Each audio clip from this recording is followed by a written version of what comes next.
Makes America. Thank you for making it out for the Hitman PAX East panel. I appreciate you skipping dinner or whatever your other plans were to join us. Before we get started, I wanted you to help me join me in a round of applause for the amazing PAX East staff. We wouldn't be here without them.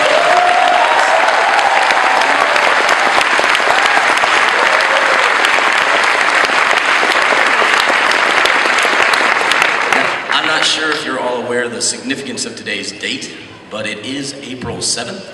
In other words, 4-7, a number very close to the heart of our game's protagonist, or rather, close to his skull. I really want you guys to help us make this a momentous occasion, so I'm going to need your help at the end of the panel. Please stick around. You'll notice, or you may still be sitting on it if you haven't noticed, that we handed out red ties. I'd like for you to try to put those ties on at some point during this. If you don't know how to tie a tie, fake it. And we'll give you more instructions at the very end. But we've got a lot of fun stuff going on today. So without further ado, let me introduce the art director at Iowa Interactive, Roberto and Marchesi. Hey guys. And PR frontman for the studio, Sven Liepold. Take it away, guys. Thanks, man. Hey guys, what's up? All right. So, do we have some Hitman fans in here, actually? That's good. That's very good. All right, guys. We want to kick this off by showing you an ICA file. All right. What's an ICA file? ICA stands for International Contract Agency, and that's where 47 gets its contracts from. And we created these files in order to set up the story for Absolution. So what you're about to see sets the story in motion. And yeah. I'm going to add a little words to it after you saw that, so just take it away. Let's have a look. Diana Burnwood, age 39, ICA handler Gamma rank, scouted 1985, enrolled December 1990, sole handler for the ICA operative code-named Agent 47.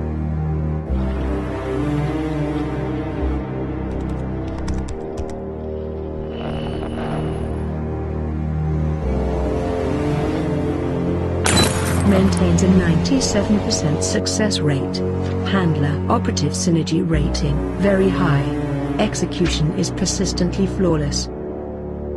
Intelligence and Ortmeyer scale scores consistently in the superior range. Mentally stable and capable of rapidly metabolizing psychological trauma.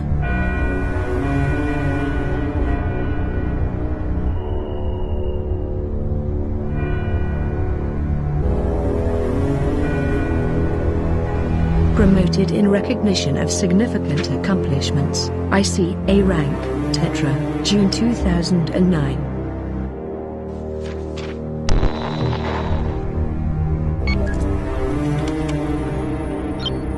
Yellow flagged by Gamma rank handler Benjamin Travis. Possible liability to a central ICA initiative. Investigation initiated. Diana Burnwood. Priority 1A kill order issued for immediate execution. Operative assigned, Agent 47. So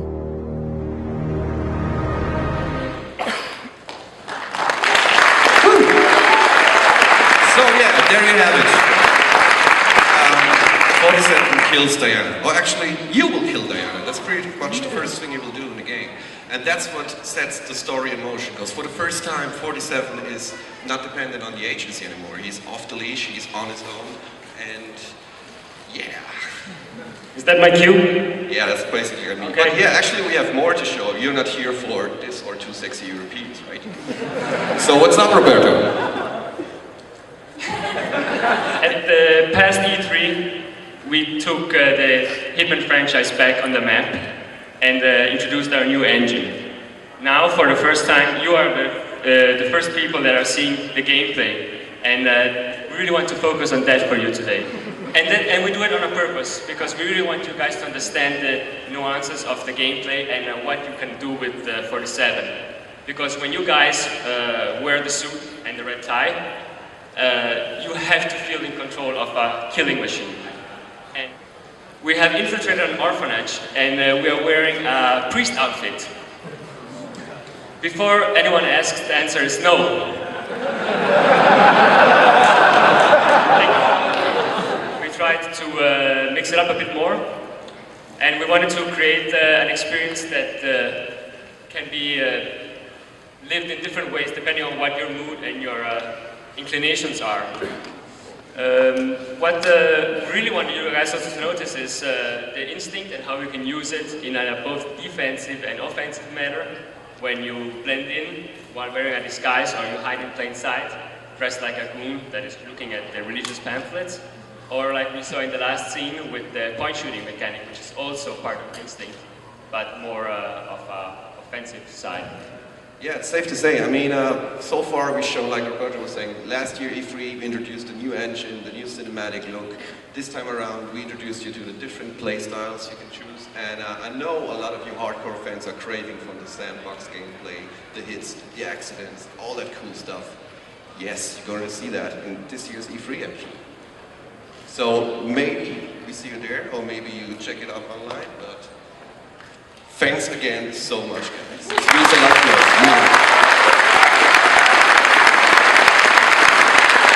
I know, it's terrible. But if you'll excuse me, who's willing to participate in this big stunt? Do you all have your ties on? You all have your ties on? Are you ready? Mimic some poses up here as well. All right, you guys have to leave. Very good, very good. Can't censor this guy.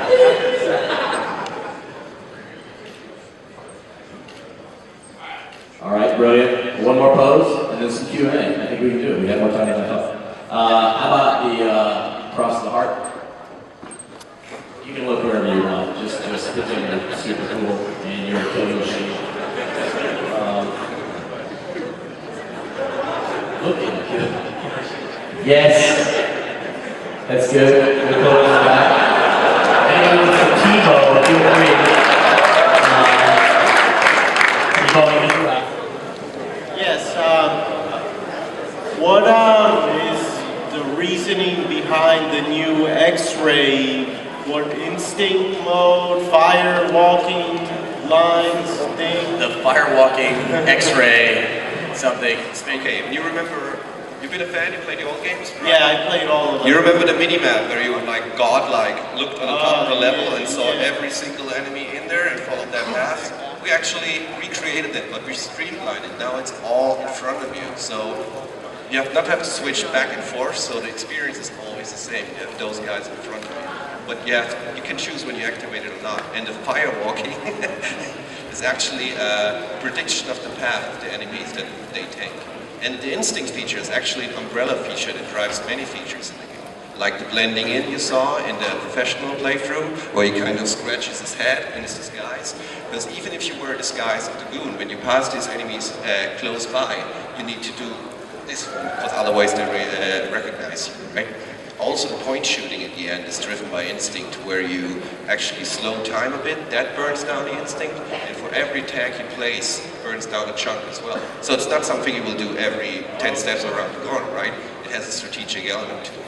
Okay, all right. And you refill it by doing... You refill it by doing cool Hitman stuff, essentially. You know, taking guys out, hide them, maybe a headshot. That's how you fill the instinct meter again. It's an economy. All right, thank you. Very much welcome. I think us as fans, we really fell in love like some of the outlandish stuff in the game, like putting a knife into a turkey and him somehow dying from that. And then also we've seen actual real things like replacing a prop pistol with a real pistol and having that execution being taken out. Now in this Hitman, are we more likely to see the outlandish stuff, some of the real stuff, or maybe a little mix? Well, I think what made the previous installments a success was the fact that it's a mix of very realistic scenarios and extreme dark humor where you can mix and match outlandish accidents, like you say. Yeah. So from a purely gameplay mechanic, I think the game is pretty outlandish right now. But we will have, for instance, accidents coming back to the series. So you will be able to get away with murder.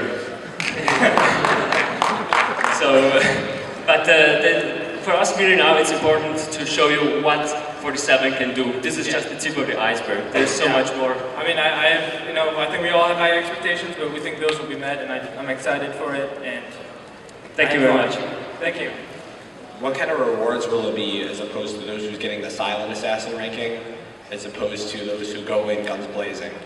This is what we showed you today is still pre-beta code, so the guys are still tweaking the values. But it's really important for us that you get to see all the stuff you can do. So we took some liberties on that account. For instance, the silent assassin rating is still very much present in the series.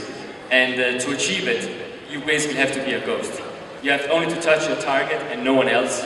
And no one has ever been aware of your presence on the level. Just hiding a body away wouldn't even suffice. So it's what we showed you today is a rather professional approach, but at the same time it's much harder to achieve, so that mode is still very much present. What also we thought was really important is the fact that you are basically the world's best assassin, and you have access to all types of weapons from firearms to just improvised weapons like a toy robot. And we wanted to make that part of the gameplay also as rewarding. And so it's really not a failure to get spotted and coming in a situation where you actually have to draw your guns. But it just feels good to shoot people in the head. I know in the previous games you were able to purchase many weapons and upgrade them how you like. Has that been integrated into this game as well? And what's the variety compared to the previous games? There is so much variety that it's really, we've gone to town with the props you can use in this game. Is he going to have any sort of replacement in terms of sort of logistics, in terms of support, or is it going to be sort of a very different game compared to the others because he's acting so independently? That's a really good question. Yes, he has no support at all. He has to fight this fight. As you pointed out, maybe he has some problems with the agency as well, but he has other problems as well, as you saw with the Blake Dexter that we introduced here. So yeah, it's going to be a very, very different journey this time, and it's safe to say it's his darkest hour so far. We will send him through hell. First, what inspired you to design a game about a hired killer? And second, what inspired you to decide to continue the story? Well, the first part of the question is what inspires you to make a game about a hired killer. I mean, that is a dark fantasy that we all have. So I mean, for one day, it's just nice to experience it, I guess. So that is just it's something. And also because we want to make games that we want to play ourselves. We are all gamers at IO, and this is one of the things that drives us. So for us, it's natural. And what we also wanted to continue the universe because 47 is such a powerful character that has so much to give yet. We also were aware of the previous titles and are aware of the strengths of them. One of the things that makes 47 successful is the fact that he's relatively empty. It's an empty vessel that allows the player to project themselves a lot into it. So this is also something that we still want to have and cater for. But at the same time, we also want to give some depth to the character. And that is what we're trying to achieve in Absolution. I was wondering, do these missions, it looks like, have different endings to them? Like, can you choose to let someone live, just kill them off because you're mad at the world? Yeah, I think what you're asking, your actions do have consequence. Like in real life.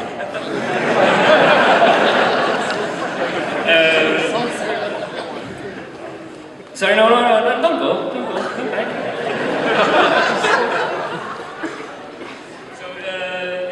Well, the way we try to make the game is that the variation itself can also be experienced in the gameplay. We tried to develop an AI that was as robust as we could, and it would allow you to push the game and the characters. And we also tried to put as many stories inside NPCs, and it's something that you can pull out of them by either playing very aggressively or defensively. But what we will show you here today were two extremes of what you will experience. But the levels are so big and the AI is so robust that you actually can contain them. One of the main features that distinguish Absolution from Blood Money is the fact that in Blood Money, if you alerted an NPC, everyone was alerted. They were all onto you. Now you can contain a situation. If, for instance, you take down a guard and take his disguise and someone else spots you, they become curious of you. Then if a third guard sees a dead body, he gets alerted. But if the two previous guards haven't talked together, they haven't put one and one together, So they are not so the guy that has seen the body doesn't know about you, and the guy that's suspicion about you doesn't know about the body. So if you actually manage to take them both out, you've contained the situation, and the other guards on the level have not been alerted. So in that way you can really push the level and play with the eyes, and maybe have them follow you down a dark alley, and yeah. I distress. But yes, and the targets, they can, the way you can change the endings is by choosing how they die. As a person, I always wondered, what kind of timeout did Agent 47 use? Because it looks like a half Windsor. Okay, which one of you wants this one? I boldly lie, I have no clue. I want to know how you guys are going to do, because I remember seeing a screenshot, I think on one of your websites, but of like a really giant crowd scene, and I really want to know how you guys are going to incorporate that into the game. GDC actually this year, we introduced the technology behind the crowds, because the crowds are a very, very big part of the game. We haven't shown so much about it so far, but they are there, and they're not shallow husks anymore, you know? It's like you have about 1,200 people on the screen at the same time, and these are real NPCs you can interact with. They panic, they flee, they basically everything what a real crowd does. So yes, there are going to be crowds in there. I have a second question. Like, when you know how like in the other game, like if you killed somebody and then like one of the let's say common people would just like pick up a gun and start shooting you. Does that kind of stuff resurface again, or is it like? I just want to know like what kind of things that normal people would react to in the game. You mean like a pregnant woman takes up a gun and goes after me? It's worth a thought, but I can't answer that right now. Thank you. You're welcome. At the end, will we expect something a little more open-ended, like more drastically open-ended? This the road or the strategy behind presenting Absolution to you guys was sort of a risky one, because so far we only showed you like the new stuff, the stuff that we evolved in the game, right? But imagine all that on top of everything you love, plus the extra stuff that you love even more, but you don't know about it yet. And that's Hitman Absolution for you. So don't worry, it's all gonna be there. You're good, Hitman. Hey, listen everybody, thank you so much. We've got huge announcements coming your way in May, and obviously at E3. Please stay on it, get on Facebook, like us, go to the forums, go to the website, check out YouTube/Hitman. And thank you so much for being here, and have a great rest of the